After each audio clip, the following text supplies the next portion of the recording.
கர்த்தருடைய பரிசுத்த நாமத்திற்கு மகிமை உண்டாவதாக. வந்திருக்கிறவங்க எல்லாரையும் இயேசுவின் நாமத்தினாலே வாழ்த்தி வரவேற்கிறேன். இன்று நான் சற்று நேரம் சிந்திக்கும்படியாக தெரிந்து கொண்ட வேதவசனம் பிரசங்கி 10ஆம் அதிகாரம் 1ஆம் வசனம்.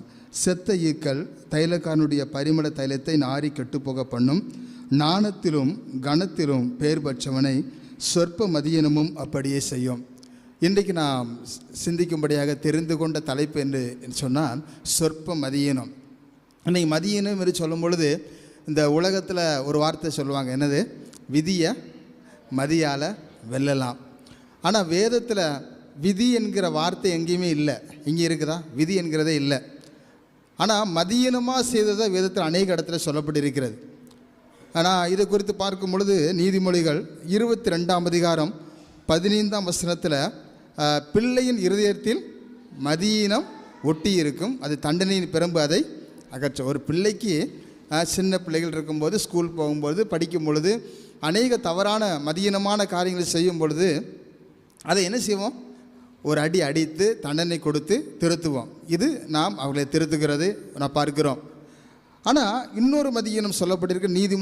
நீதிமொழிகள் 19ஆம் அதிகாரம் 3ஆம் வசனத்தில் மனுஷனுடைய மதியீனம் அவன் வழியை தாறுமாறாக்கும் என்றாலும் அவன் மனம் கர்த்தருக்கு விரோதமாக தாங்களடை. இங்கே இன்னொரு மதியீனம் மனுஷனுடைய மதியீனம். நாம் அநேக நேரங்களிலே மதியீனமான காரியங்களை செய்கிறோம். ஆனால் கடைசியில் யாரை குறை சொல்கிறோம்? கடவுள் எனக்கு எதுவுமே செய்யலை, செஞ்ச தப்புலாம் நம்ம செஞ்சுட்டு ஆண்டவர் மேலே நம்ம சொல்கிறோம். ஆனால் அதே அப்படி அல்ல. வேதத்தில் நம்ம அநேக இடத்துல பார்க்கிறோம். பழைய ஏற்பாட்டில் பார்க்கும் பொழுது முதல் ராஜா என்று சொல்லும்பொழுது நமக்கு யார்? சவுல் நமக்கு தெரியும். சவுல் ஆண்டவர் அவனை ஒரு பெரிய ராஜாவாக சாதாரண குடும்பத்திலிருந்து அவனை உயர்த்தினார். அப்போ அவனுக்கு ஆண்டவர் கொடுத்த அந்த நல்ல ஒரு வாய்ப்பை ஒரு சொற்ப மதியீனத்தினால் அவன் இழந்து போகிறான். என்ன காரியம் செஞ்சான்?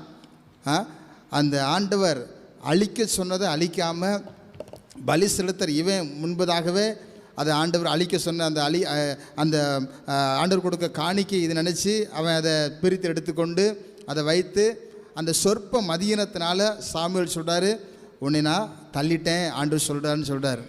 சொற்ப மதியீனம்.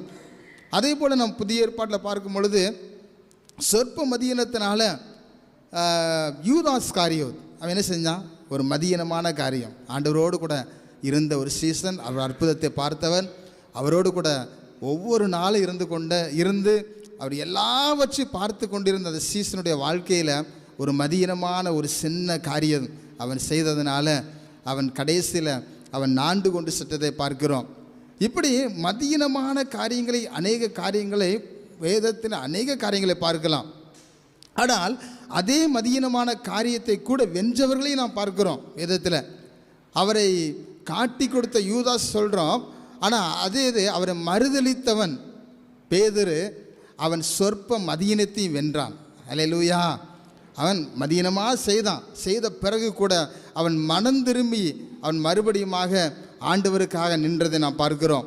அது மாத்திரமல்ல, பவுல் அவன் மதியீனமாக தான் செய்தான். ஆண்டவருக்காக செய்தது போல இருந்தாலும் மதியீனமாக செய்த அந்த காரியத்தை அவன் அறிந்து கொண்ட பிறகு அவன் மனம் திரும்பி அவன் ஆண்டவருக்காக ஊழியம் செய்து அநேக புஸ்தகங்களை எழுதி இன்றைக்கு அவன் சாட்சியாக இருக்கிறதை பார்க்கிறோம். இந்த நாளிலும் கூட நம்முடைய வாழ்க்கையிலும் அநேக காரியங்கள் மதியீனமான காரியங்களை ஒருவேளை நாம் அதை செய்திருக்கலாம். ஆனால் இன்றைக்கு ஆண்டவருடைய சமூகத்தில் நாம் அர்ப்பணிக்கும் பொழுது, ஆண்டவரே நான் இதை செய்த காரியத்தை மன்னித்தருளும், நான் இன்னும் நல்லா உமக்கென்று நான் நிற்க ஆசைப்பட்டு நீங்கள் ஒப்பு கொடுக்கும் பொழுது, நீங்கள் ஆண்டவருக்காக நிற்கும் பொழுது ஆண்டவர் உங்களையும் ஒரு ஆசீர்வதிப்பார். கர்த்தர் தாமே இந்த வார்த்தைகளை ஆசீர்வதிப்பாராக. ஆமென்.